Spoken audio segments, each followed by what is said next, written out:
Hey YouTube, I have another power stance straight sword build. So this is a follow-up to the one that I did recently with the mighty short sword and the Warhawk Talon, mixing up the L1 attacks with the R2 on those weapons, and I also had the cane sword and the weathered straight sword. This is a faith version, so in my right hand I have the Miquellan knight sword, and in my left I have golden Epitaph.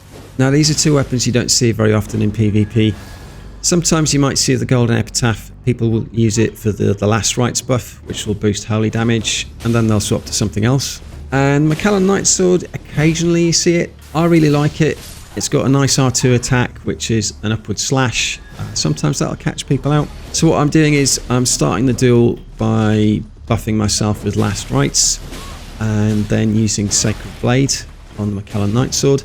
And that gives me a weapon AR of 756 on Miquellan knight sword and 690 on golden Epitaph. So pretty decent. For the rest of the build, I'm rule level 150.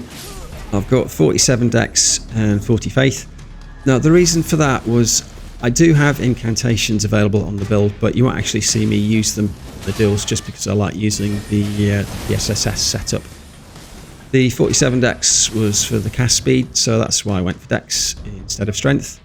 And as a soft swap in my right hand, I have a Sacred Steel Dagger with Blink Bolt, which, if I'm not able to trade with someone, was actually a nice alternative just to kind of get that quick dash towards my opponent and hopefully finish them off at the end of the deal.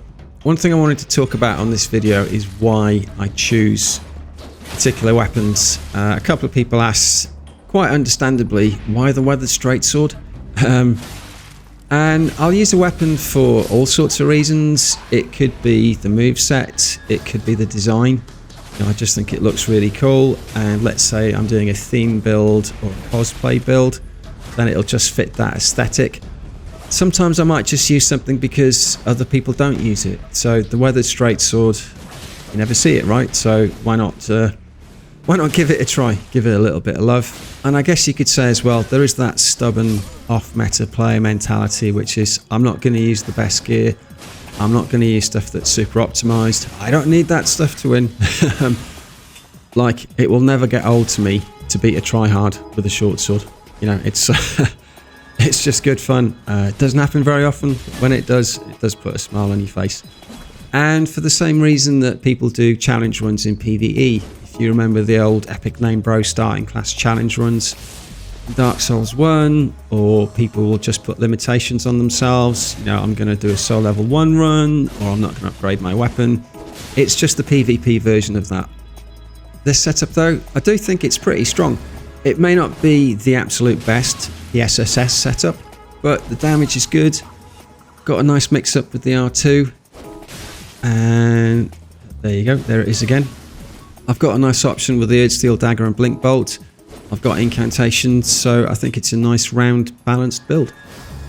For me, the only downside to PSSS is that I do feel I play a bit more passive than I'd normally like to, particularly if you're, going against someone who's got a lot of poise, they've got something that's big with hyper armor, you are trying to kind of bait that attack, which you can then, try and punish as they've got to the end of their animation.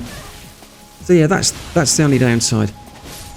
I did quickly try the carry knight sword because the R2 has that block before it does the slash, but I just found trying to use that block in the arena was asking for trouble. So yeah, I quickly ditched that. So here's a quick demo of how the AR increases after the last rites buff and Sacred Blade, and here come the stats and gear. Thanks for watching, I hope you enjoyed the deals, and I'll catch you on the next one. Cheers.